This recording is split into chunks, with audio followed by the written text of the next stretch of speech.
So Indian Partnership Act 1932 Unit 1 Part 3. So true test of partnership நம்ம இப்போ பார்க்க போகிறோம். சிம்பிளாக இந்த கான்செப்ட் என்னென்னா, ஒரு ஆர்கனைசேஷன் இது பார்ட்னர்ஷிப் தானா அப்படின்றது செக் பண்ணக்கூடிய ஒரு பாயிண்ட் தான் என்னதுன்னா ட்ரூ டெஸ்ட் ஆஃப் பார்ட்னர்ஷிப். இதில் என்ன சார் இருக்குது, இது பெரிய மேட்ரா? ஒரு 2 பேர் இருக்காங்க, அவங்க 2 பேர் ப்ராஃபிட் ஷேர் பண்ணிட்டா அவங்க பார்ட்னர்ஸ் தானே அப்படின்ற ஒரு கான்செப்ட், ஒரு ஒரு ஒரு கன்ஸ்ட்ரக்டிவ் திங்கிங்கில் நம்ம இப்போ வரைக்கும் இருப்போம். கரெக்டாப்பா?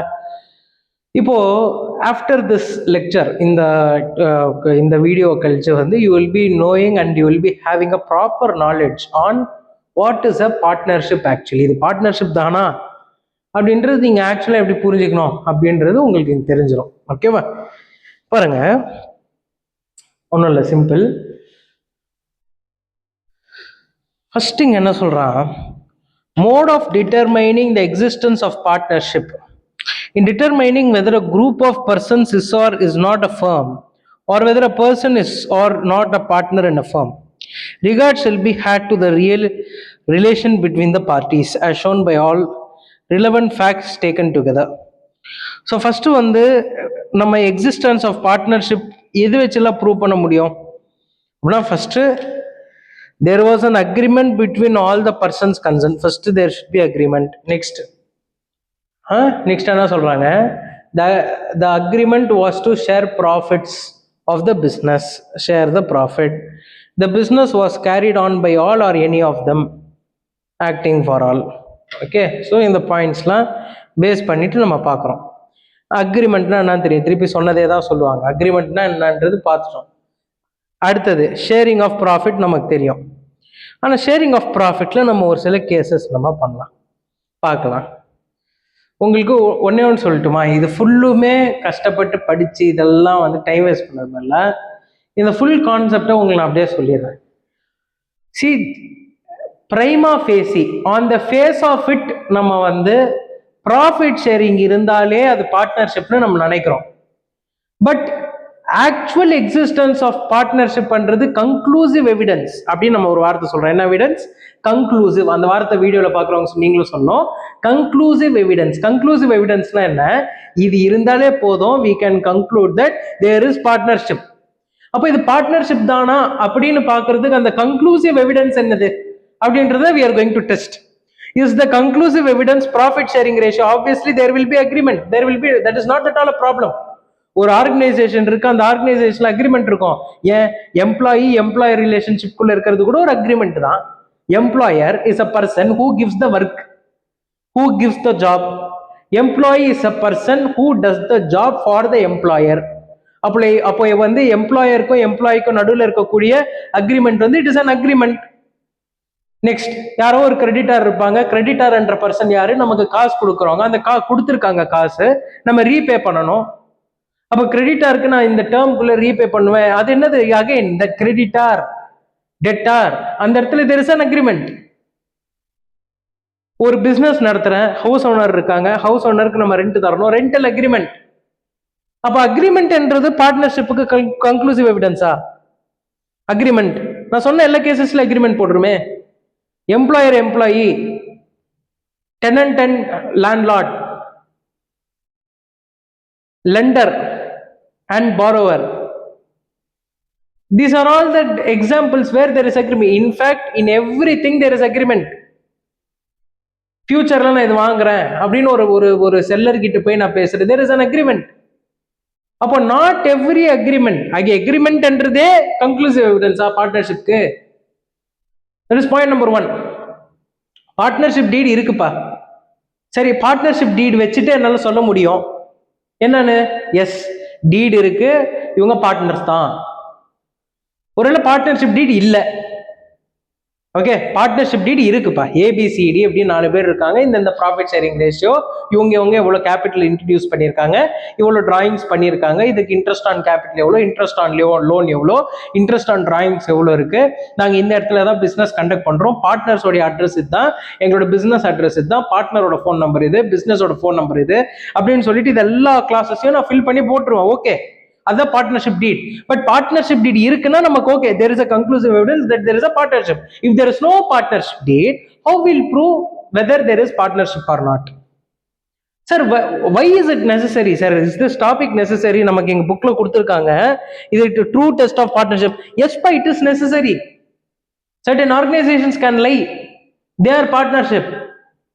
We are auditors. We should know how to test whether an organization is a partnership or not.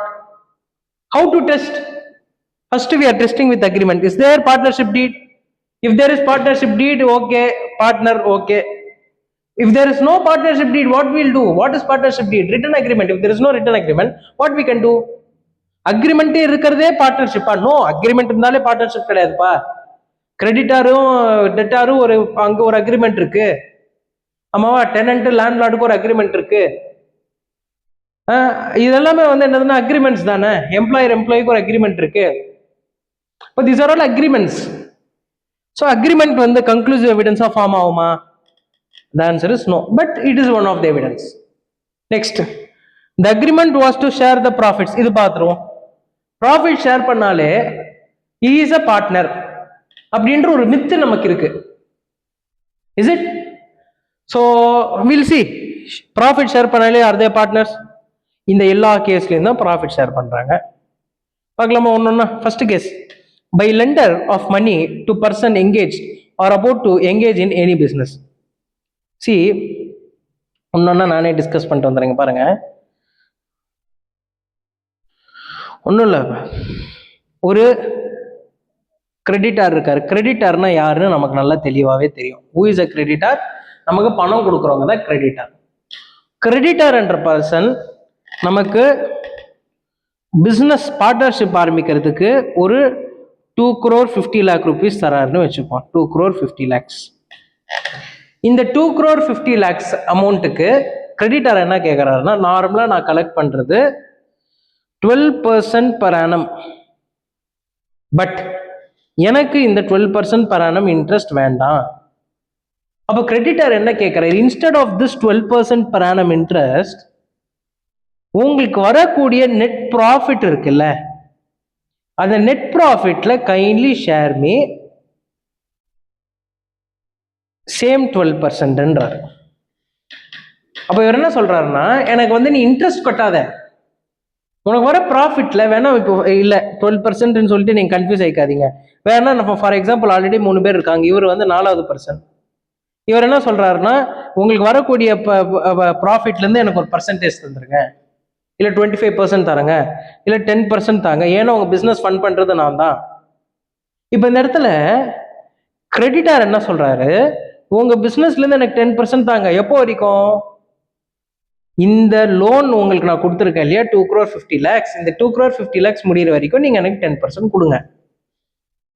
இந்த கேஸ்ல ப்ராஃபிட் ஷேர் ஆகுது, but is a partner? No. Creditor என்ன டிமாண்ட் பண்றாரு? எனக்கு பிக்சட் இன்ட்ரெஸ்டா இல்லாம வரக்கூடிய ப்ராஃபிட்ல இருந்து எனக்கு எவ்வளவு பர்சன்டேஜ் 3 வருஷத்துக்கு கொடு, இல்ல 4 வருஷத்துக்கு கொடு, இல்ல இந்த 2,50,00,000 முடிகிற வரைக்கும் கொடு. அப்போ எங்க கிரெடிட்டார் என்ன சொல்ல வராங்க? Instead of a fixed interest, pay me a percentage from your net profit. So there is a share of profit. அப்போ ப்ராஃபிட் ஷேரிங் இருக்குன்னு உடனே நம்ம அது என்னன்னு சொல்ல மாட்டோம், உடனே அது பார்ட்னர்ஷிப்னு சொல்ல மாட்டோம். அப்போ கிரெடிட்டாரும் இஸ் ஏ பார்ட்னரா? No, creditor is not a partner. Here creditor is just demanding a percentage of the net profit as he is actually lending the money instead of a fixed interest. That's it. But there is share of profit. So if there is share of profit, do you think it is a partnership? No. அப்போ first example creditor fixed இன்ட்ரெஸ்ட்டுக்கு பதிலாக எனக்கு பர்சன்டேஜாக கொடுத்துருங்க, ஒரு 3 வருஷத்துக்கு 4 வருஷத்துக்கு, இல்லை 2,50,00,000 முடிகிற வரைக்கும்ன்றார். Next, by servant or an agent as remuneration. எஸ்பா, சில பேர் என்ன பண்ணுவாங்கன்னா, ஒன்றும் இல்லை, நம்மளே இப்போ சிஎஸ் ஆகிட்டோம், ஒரு ஆர்கனைசேஷன் போகிறோம், ஒரு ஆர்கனைசேஷன் போயிட்டு நம்ம கேட்கலாம், பாருங்க நான் உங்களுக்கு இந்த ஒர்க் எல்லாம் பண்ணுறேன், எனக்கு நீங்கள் சேலரி மந்த்லி கொடுப்பீங்களா? அப்படி கொடுக்காதீங்க. ஏன்னா நான் பண்ணுற ஒர்க்குனால தான் நீங்கள் லாபம் சம்பாதிக்கிறீங்க, நான் பண்ணுற ஒர்க்குனால தான் நீங்கள் லாபம் சம்பாதிக்கிறீங்க. அப்போ நான் பண்ண இந்த ஒர்க்குக்கு நீங்கள் சம்பாதிக்கிற அந்த லாபத்தில் எனக்கும் பங்கு இருக்கு. So instead of a fixed salary, what you have to pay me, you have to pay me a percentage of maybe FI 8 or 10, anything, whatever it is, but you have to pay a percentage. That is point number 2. Clear? Next 3, என்னது மேலே வந்து சேலரிக்கு பதிலாக ப்ராஃபிட்லேருந்து எனக்கு ஒரு பர்சன்டேஜாக தாங்கன்றேன். By a widow or child of a deceased partner as annuity. என்ன சொல்கிறாங்க? For example A, B, C, D 4 பேர் இருக்காங்க. அப்போ 4 பேரில் சின்ற பார்ட்னர் இறந்துட்டார். பாவம், எப்போவுமே சி தான் சேவறாரு, பட் ஓகே, சி என்றவர் இறந்துட்டார். சிக்கு ஒய்ஃபும் இருக்காங்க, குழந்தைங்களும் இருக்காங்க, ஒய்ஃப் அண்ட் சில்ட்ரன். ஓகே, இப்போ இவங்க ஏவுடைய கேபிட்டலும் உள்ள இருக்கும், பியோட கேபிட்டல் உள்ள இருக்கும், சி கேபிட்டல் உள்ள இருக்கு, டியோட கேபிட்டல் உள்ள இருக்கு. இப்போ சி இறந்து போயிட்டாரு. மிச்ச பார்ட்னர்ஸ் எல்லாரும் என்ன முடிவு பண்றாங்க? ஏ, பி அண்ட் டி என்ன முடிவு பண்றாங்கன்னா, இத்தனை நாள் சி நம்ம கூட தான் இருந்தாரு நம்ம பிஸ்னஸ்ல. அவர் இறந்து போயிட்ட பிறகு அவங்க ஒய்ஃப் அண்ட் சில்ட்ரனுக்கு சோர்ஸ் ஆஃப் இன்கம் கிடையாது. ஸோ நம்ம என்ன பண்ணலாம்னா, இன்ஸ்டெட் ஆஃப் என்னது ஃபுல்லுமே முடிச்சு நம்ம அக்கௌண்ட்ஸ்லாம் க்ளோஸ் பண்ணுறதுக்கு பதிலாக நம்ம எய்தர் அவங்க ஒய்ஃபையோ இல்லை அவங்க சில்ட்ரனையோ we will induct them as a beneficiary. நம்ம வெறும் பெனிஃபிஷரியாக மட்டும் வச்சுக்கலாம். பெனிஃபிஷரின்னா இந்த தட் இஸ் ஒய்ஃப் அவங்க ஃபார் எக்ஸாம்பிள் தெரியாமல் இருக்கு எதுவும் அப்படின்னா அவங்கனால மேனேஜ் பண்ண முடியும்னா okay, she can also become a partner with the consent of the all the parties. அதே சில்ட்ரன் வந்து மைனர்னு வச்சுப்போம், ஃபார் சே 15 years ஓல்டுன்னு வச்சுப்போம். இவங்க எல்லாரும் இந்த ஃபேர்மில் இருக்கிற மிச்ச பார்ட்னர்ஸ்லாம் என்ன முடிவு பண்ணியிருக்காங்க, till this child comes or attains the age of majority நம்ம வந்து பெனிஃபிஷரியாக வச்சுக்கலாம். பெனிஃபிஷரினா 3 yearsக்கு வெறும் வர லாபத்தில் ஒரு பர்சன்டேஜை மட்டும் கொடுப்போம். ஓகே, ஆனால் லாசஸ்ல பங்கு எடுத்துக்க முடியாது. அதனால தான் பெனிஃபிஷரினா என்ன? A person who is only for benefit. A person who is only for benefit. Okay, he will not take part in losses. That is the person called as beneficiary. அப்போ இந்த இடத்துல பெனிஃபிஷரியா நம்ம ஆட் பண்ணிப்போம். லாசஸ்ல வந்து அவங்க பங்கு எடுத்துக்க மாட்டாங்க. எப்போ அப்போ பங்கு எடுத்துப்பாங்க? அந்த மைனர் பாய் வந்து 18 years மாறிட்ட பிறகு, 18 years வந்துட்ட பிறகு அவங்க திருப்பி எல்லா பார்ட்னர் கிட்ட கேட்டு இந்த பாய் கிட்டையும் கேட்பாங்க, இங்க பாருப்பா உங்க ஃபாதர் வந்து எங்க பார்ட்னரா இருந்தாங்க, நீ இத்தனை நாள் பெனிஃபிஷரியா இருந்த, உனக்கும் 18 years ஆஃப் ஏஜ் வந்துருச்சு, ஸோ யூஆர் அஃபிஷியலி மேஜர். நீ மைனரா இருந்தனா உனக்கு வந்து நாங்க லாசஸ் லயபிலிட்டியை உனக்கு நாங்க கொடுக்க முடியாது. ஸோ நீ 18 years ஆயிடுச்சு. இப்போ if you want then you can come and you can become a பார்ட்னர்னு எல்லாம் ஏபிடி கேட்பாங்க. அப்போ ஓகேனா this person can become a partner. If not, this person will be expelled from the organisation. எக்ஸ்பெல்ட்னா நான் ஒன்று ஹார்ஸ் டேர்ம்ல எடுத்துக்காதீங்க, பட் நார்மலாக இந்த பர்சனை வந்து ஆர்கனைசேஷன்லேருந்து ஓகே இத்தனை நாள் பெனிஃபிட்ஸ் அனுபவிச்சிங்க, இத்தனை இனிமே முடியாது, ஏன்னா நீங்கள் மேஜர் ஆயிட்டீங்க.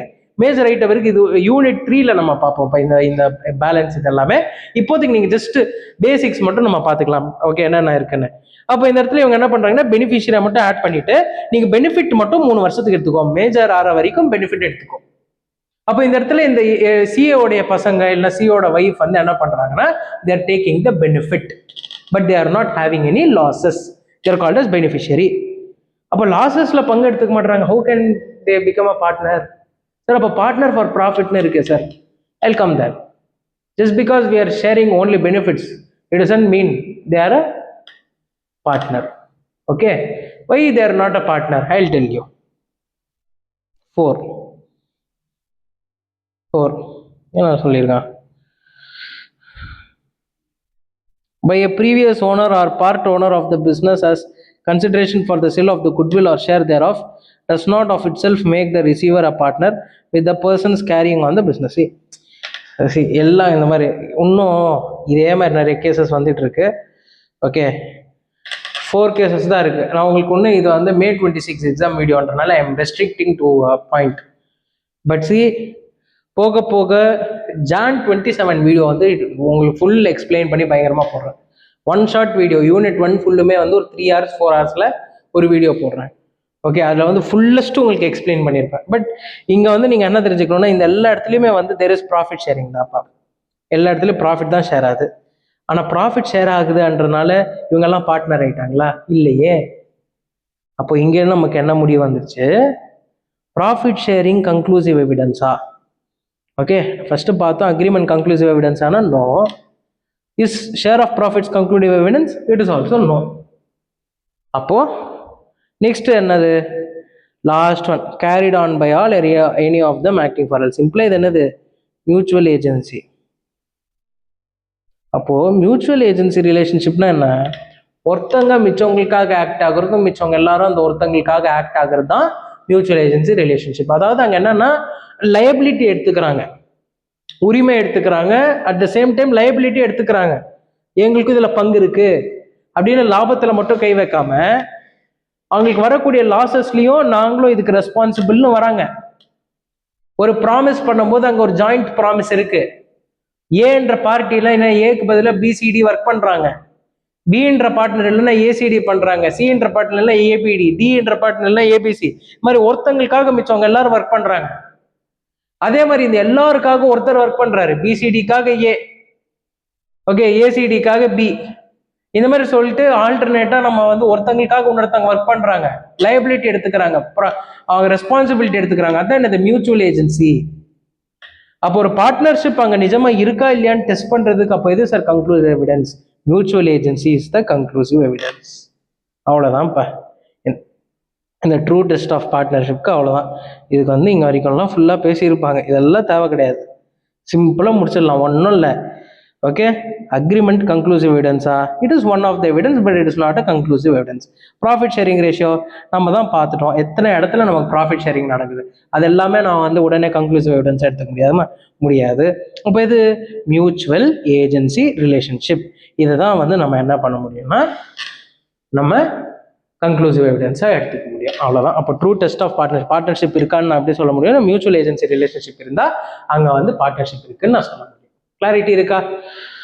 ஸோ ஓகே, நெக்ஸ்ட் வந்து நமக்கு இங்கே டிஃப்ரென்ஸ் கொடுத்துருக்காங்க, இந்த டிஃப்ரென்ஸ்லாம் படிச்சுக்கோங்க. நெக்ஸ்ட் என்னது? Kinds of partnerships. Okay okay, 1.5 இதான் நம்ம பார்க்க போகிறோம் நெக்ஸ்ட் வீடியோவில். இந்த கைண்ட்ஸ் ஆஃப் பார்ட்னர்ஷிப் பண்ணுறது நெக்ஸ்ட் வீடியோவில் பார்க்கலாம். இந்த வீடியோ நான் இதோட எண்ட் பண்ணிக்கிறப்ப ஏதாவது டவுட்ஸ் வந்து தயவுசெய்து கமெண்ட் செக்ஷனில் கமெண்ட் பண்ணுங்கள். Okay, thank you.